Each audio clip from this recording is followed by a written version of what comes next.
Nous sommes de retour en direct sur le plateau de TV Finance dans votre édition du 13 juin 2024 de votre quotidienne consacrée à l'actualité des marchés financiers. Désormais, il est l'heure de retrouver Eric Seban. Bonjour Eric.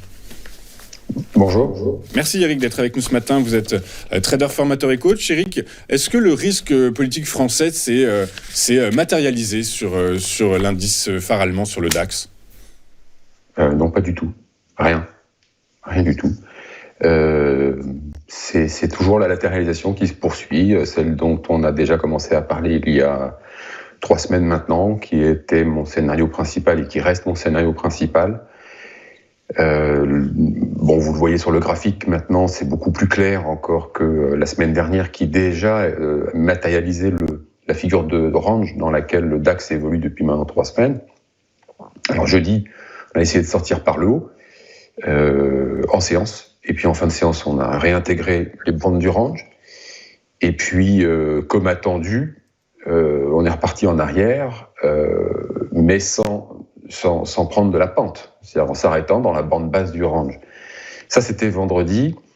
Et puis lundi, mardi, en effet, il y a eu un effet très très rapide, et puis pour pas grand-chose, parce que l'amplitude n'a pas été très importante. On a tenté cette fois-ci de sortir par le bas de cette zone de latéralisation. Puis en fin de séance, on est resté à l'intérieur, comme on l'a fait déjà refait mardi. Donc une tentative de sortie par le haut jeudi dernier, 2 tentatives de sortie par le bas lundi, mardi. Toutes ces tentatives ont avorté. Et puis hier, remonté dans le haut du range. Et puis ce matin, on repart dans l'autre sens. Voilà, on continue exactement ce que je vous disais, à savoir donc une latéralisation qui se poursuit. Elle s'est légèrement élargie, ce range s'est légèrement élargi, mais sur le plan de chartiste, en tout cas avec mes repères, je n'ai pas encore d'invalidation de la figure.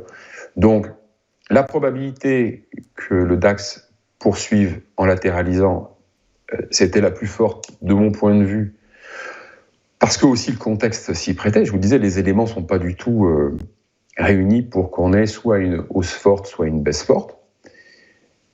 Et puis maintenant, c'est parfaitement confirmé, puisqu'on le voit par l'évolution récente du prix. Sur le plan technique, on a toujours un signal baissier, c'est-à-dire que le signal du 29 mai, qui est le dernier signal technique que l'on a sur le graphique, que j'ai, parce que tout le monde n'utilise pas les mêmes choses que moi, mais le dernier signal technique que j'ai, c'est un signal de baisse, c'était le 29 mai. Il n'y a rien de nouveau depuis, puisqu'on latéralise, donc il ne s'est rien passé de nouveau. Et déjà le 29 mai, le lendemain, c'était un mercredi, je vous disais, c'est pas parce qu'on a un signal baissier qu'il faut s'attendre à une baisse forte. Donc il n'y a pas eu cette baisse forte, on devrait avoir une latéralisation. On a eu la latéralisation. Et puis surtout, ce qu'il faut considérer en ce moment, c'est que c'était des anticipations, mais qu'ensuite il s'est passé des choses et que le marché n'a pas réagi. Donc ça a confirmé malgré quelques événements. Alors événements, la BCE la semaine dernière, ça n'était pas un.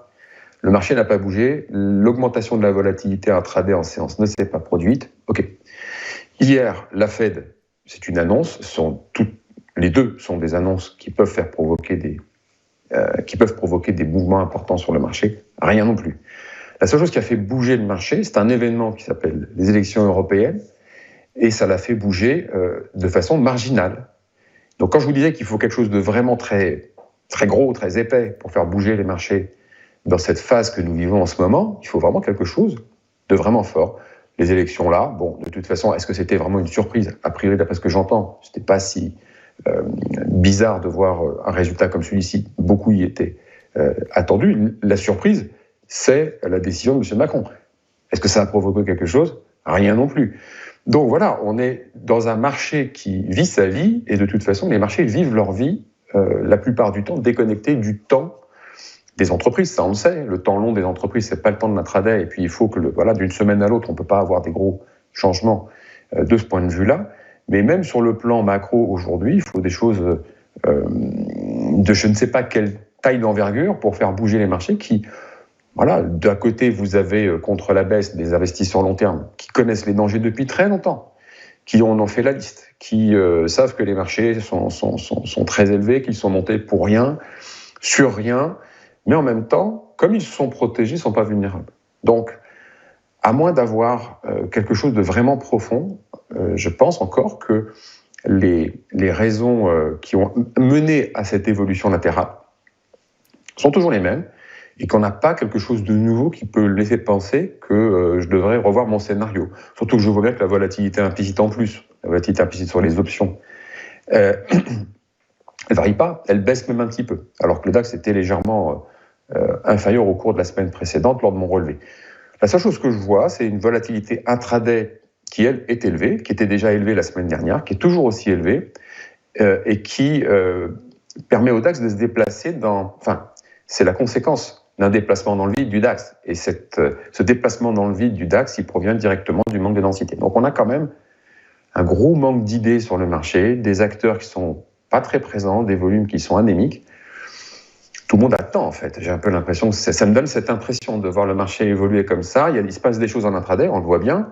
On a des mouvements vers le bas, ça remonte, ça bouge dans le vide. C'est pas très simple de travailler. Enfin, si vous n'êtes pas équipé de bonnes stratégies et d'une bonne gestion du risque et même de l'imprévu, parce qu'à ce moment-là, quand il n'y a pas de densité, n'importe quelle nouvelle peut faire varier pour rien, mais de façon rapide et ample en intraday les cours. C'est un marché qui n'est pas facile à travailler quand voilà, je ne pourrais pas débuter à cette période.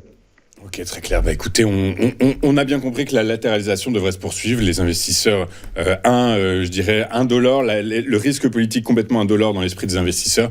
Du coup, par la force des choses, sans plus de visibilité, sans plus de compréhension de ce que pourraient devenir les marchés financiers, eh bien, les investisseurs restent campés sur leur position, en fait, en réalité.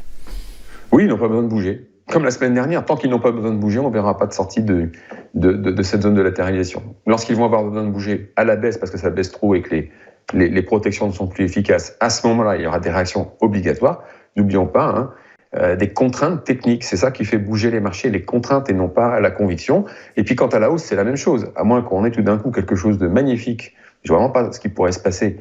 Tout le monde ne va pas se jeter sur le papier pour commencer à acheter les actions maintenant. Ceux qui vont acheter les actions, c'est ceux qui sont contraints de les acheter. Donc on a élargi les bornes à l'intérieur desquelles on peut travailler. Tout le monde peut travailler à l'intérieur de ces bornes-là, ou pratiquement tout le monde. En tout cas, la spéculation ne se gêne pas pour le faire parce qu'elle a de la place pour le faire. Et également un contexte qui lui permet d'anticiper des scénarios très court terme qui permettent de travailler. Là où c'est plus compliqué, comme vous le disiez à l'instant, c'est pour ceux qui doivent établir des scénarios de long terme. Alors, il y en a un, c'est celui que ça ne bouge pas. Donc, c'est sûr que la rentabilité ne va pas être au rendez-vous, mais c'est déjà au moins un scénario sur lequel on peut avoir une bonne probabilité de ne pas se tromper. Eh ben, écoutez, on va effectivement suivre tout ça avec attention. On se donne rendez-vous la semaine prochaine pour commenter de nouveau les évolutions de l'indice phare allemand et voir comment est-ce qu'il a évolué, comment est-ce qu'il a évolué. Merci beaucoup Eric d'avoir été avec nous ce matin. Eric Seban, vous êtes trader, formateur et coach avec nous tous les jeudis matins. Je vous en remercie. Je vous souhaite une excellente journée Eric et je vous donne rendez-vous donc la semaine prochaine. On marque une rapide courte page de publicité de notre côté et juste après, on retrouvera Richard Mourin et ses Market Movers. À tout de suite sur TF Finance.